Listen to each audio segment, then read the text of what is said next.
He basically handed Biden a beautiful opportunity. Just an irrational podcast because AOC was going down to. Let's say a company had to buy productivity software for its employees. It could decide $15 minimum wage in the state of California. Like those two things are mutually compatible. And so that's why Sachs has to run. He's got to chart the third way. Let me ask you this, Brad. Would you put up $250K for an exploratory fund, Brad? Zach, do you believe in a $15 minimum wage? Oh, I'd be fine with it. It's not that's Oh, it's on. He took a blue pill. He took a blue pill.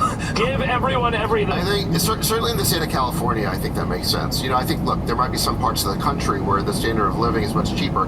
I mean, I think probably the minimum wage should be a state issue because there's such a disparity in different cost of living in different states. So I'm not sure I'd federalize it, but certainly in California, I think $15 makes sense. What about $20, David? Yeah, David. $20 in California. Why not 1,000? Yeah. You're elected. David, winner. Can everyone get a free Tesla? No, but look, can we make the point about unions in California? I think there's a huge difference between private sector unions and public sector unions. So, look, I'm not against collective bargaining when it comes to these private sector unions, okay? Because the workers do have, these plants can involve very tough working conditions. It's physically dangerous. Before there were labor reforms, they were working really long, insane hours or safety issues. Okay, I think it makes sense to have some sort of collective bargaining, and there's somebody to negotiate with. There's the management of the company has an incentive, and so you have some give and take, and you have a negotiation that produces an outcome. Public sector unions are completely different, right? Because when the teachers union goes to negotiate, who are they negotiating with? They're negotiating with Gavin Newsom, and the teachers union is his biggest contributor. So who has an incentive to oppose their demands? There's no market. There's no market. And so it, at a minimum, takes a politician who has a lot of integrity to stand up to the teachers unions because he did it in New York. Yep, Bloomberg did do it. By the way, this is a true market dynamic for everything as it relates to government spending. If you think about when the government says it's going to spend something on something, legislation passes and it mandates that something needs to be bought. When that happens, there is no negotiating power because there is no marketplace to achieve that objective. They have to spend the money on the thing that they said they were going to spend it on.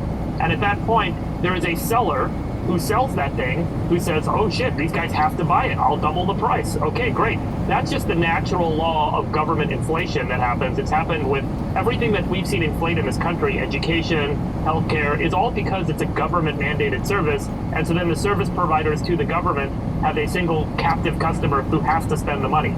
And so the same is true of education. The government has to educate. Therefore, I can show up as an education union and say, I'm going to double my price to educate your people because you have to do it by law. And you've passed all these laws that say you have to do it. And there is nothing the government can do about it. And so, I think it is worth highlighting that the lack of a marketplace, meaning if you were to negotiate with a company, let's say a company had to buy productivity software for its employees, it could decide whether or not buying that productivity software generated a positive return at the price point that the sellers are negotiating against them. And they could say, no, you know what? I'm not going to buy it. Everything's too expensive. I'm going to go find another way.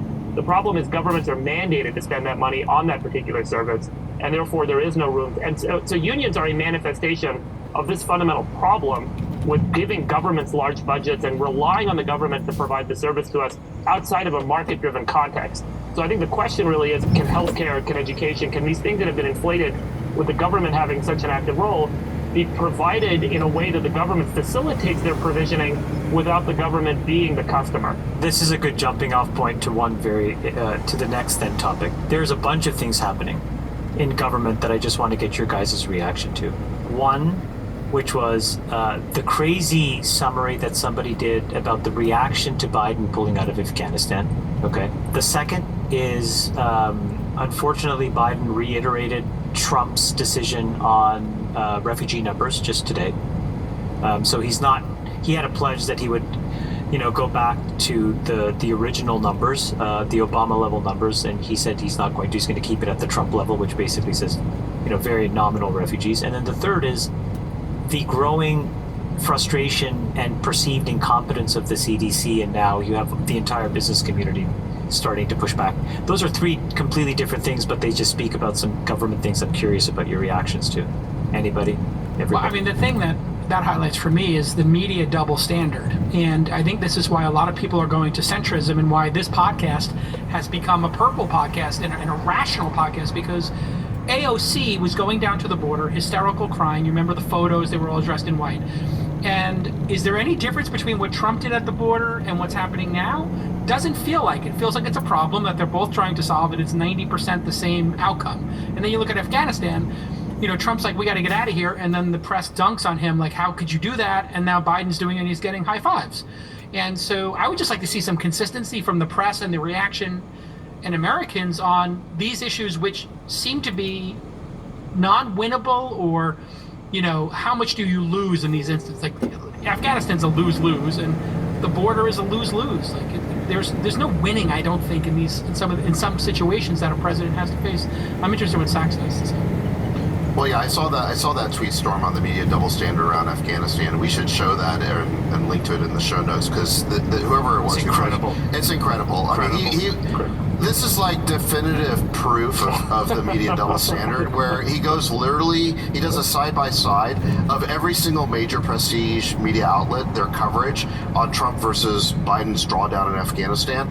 You know, Trump did the major drawdown, and I think got us down to maybe like 1,500 troops there. I think he missed a political opportunity not to just go all the way down to zero. Then he could have taken credit for ending the war, which I think he wanted to do. For whatever reason, he didn't get it done. And he basically handed Biden a beautiful opportunity just to kind of end the war once and for all. I think it's very popular. We've been there for 20 years. I think people want to get out. So I think Biden's decision was politically correct, and I think it was the right decision as well. I think it's time to be out of there. But yeah, the coverage in the press was just completely hysterical about Trump doing it. It was predicting all sorts of negative consequences.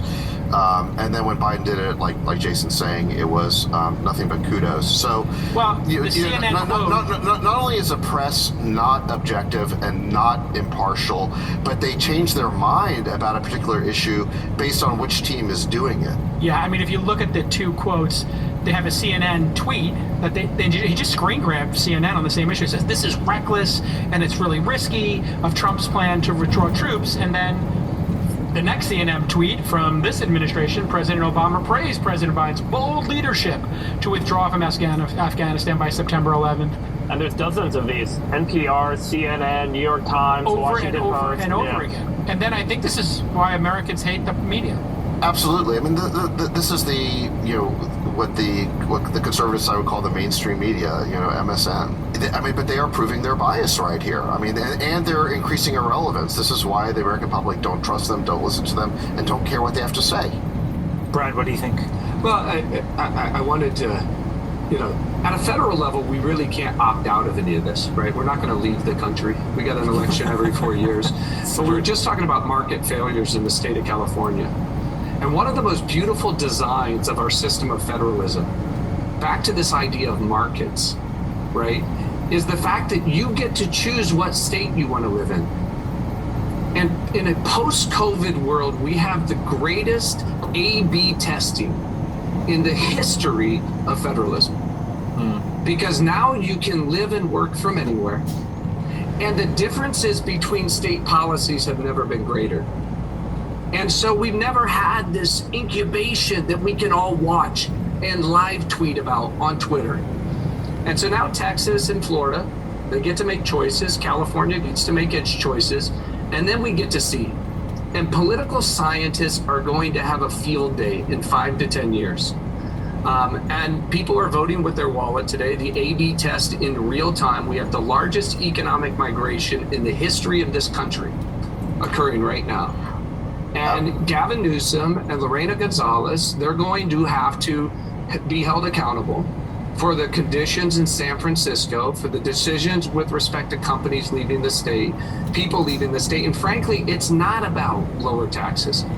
I would contend the even bigger issue is the contempt for capitalism, the contempt for entrepreneurialism and innovation that exists in California. And I have no intention to leave, but I will tell you this, I'm going to fight like hell for a third way, right, that actually says capitalism can be a force for good in California, and that's why Sachs needs to run.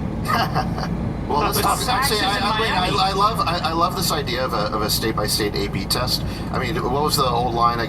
It was FDR's line that or federalism is the laboratory, the states are the laboratory of democracy. Yeah, great. So I want to show this. I just posted a link in the chat of COVID death rates in the U.S. by state. And it's really remarkable because every state we've seen a lot of very different COVID policies by state. What we see is that California and Florida have almost the same death rate. I think California is like 154 per 10,000 and Florida is like 159. It's a very, very small gap. Despite the fact that California has had the longest and most severe lockdowns in the country, and Florida has been the most open. And then meanwhile, you look at states like Michigan, which has also had very severe lockdowns and has had a much higher death rate. And so you see that there's really no correlation between death rates for COVID per capita. Or federalism is the laboratory, the states are the laboratory of democracy. Yeah, great. So I want to show this. I just posted a link in the chat of COVID death rates in the U.S. by state. And it's really remarkable because every state we've seen a lot of very different COVID policies by state. What we see is that California and Florida have almost the same death rate. I think California is like 154 per 10,000 and Florida is like 159. It's a very, very small gap. Despite the fact that California has had the longest and most severe lockdowns in the country, and Florida has been the most open. And then meanwhile, you look at states like Michigan, which has also had very severe lockdowns and has had a much higher death rate. And so you see that there's really no correlation between death rates for COVID per capita and the severity of lockdowns. Basically, the data shows that lockdowns don't have an impact on a state's success in battling COVID. And, it's just remarkable that we still are, despite this data, despite the fact that, science is now showing us, we still have lockdowns in the state of California. We've loosened up a little bit, but we're still talking about orange tiers. And it's just, and I'm here in Florida right now. It's open. And, Florida has a lot more old people than California. And the death rate is just about the same as California. So it's just remarkable to me that we are stuck in this mentality of lockdown. And I think it's because Newsom has bought into this savior myth that he has. I think he's remembering all this press that he and Cuomo got at the beginning of COVID about what great saviors they were and how they protected the population from COVID. But it's also been compounded by federal failure because the CDC basically said, or not said, they revealed themselves to be incompetent. The same person that we all thought was an incredible genius, Fauci, increasingly looks like somewhat of an idiot and, not completely informed on the topics that he should be informed about. And then, you have these federal agencies. So, for example, when you put the CDC and the FDA together, some of their decisions are just complete head scratchers. Like, for example, this past week, the FDA stopped the use of the Johnson & Johnson vaccine because 7 women between the ages of 18 and 48 got a blood clot and 1 passed away. And if you think of over 7 million doses, right? And so 1 in a million. It's literally 1 in 7 million one for in fatality. 7 million for Right. fatality. And actually, here's the crazy thing about that. More people died in car accidents on the way to getting those vaccinations and actually died from a blood clot. And so More than lightning strikes. So it's bad risk assessment, but it's also been very bad PR for the vaccine. So in the wake of that, the polling on vaccines went down by like 15 points, and so they're scaring people away from getting vaccines. I don't know if that polling was just on J&J or whether it applies to other vaccines as well. But the most important thing that the health officials could do is just convince people to get vaccinated, and the decision. See, my thing is, in my perspective, of course, I have one.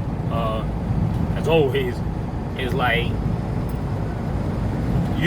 with both sides, you're never gonna really know the truth. What I'm trying to say is like there's so many sides to the story and so much conviction and belief on both sides. It's like you have to just choose. You just have to choose. And I'm grateful for the ability to choose. Things will get really ugly if we're taking that ability to choose. But the main thing I'm thinking is like, okay, so decisions, like if these are facts, right? So if clearly it's not effective and just wrong decisions are being made based off of these numbers, like what makes us think that, all right, so like what makes us think that the vaccine is even effective? And probably they have data and stuff to show that. I guess my biggest point is this, is like I could explain it off of an analogy.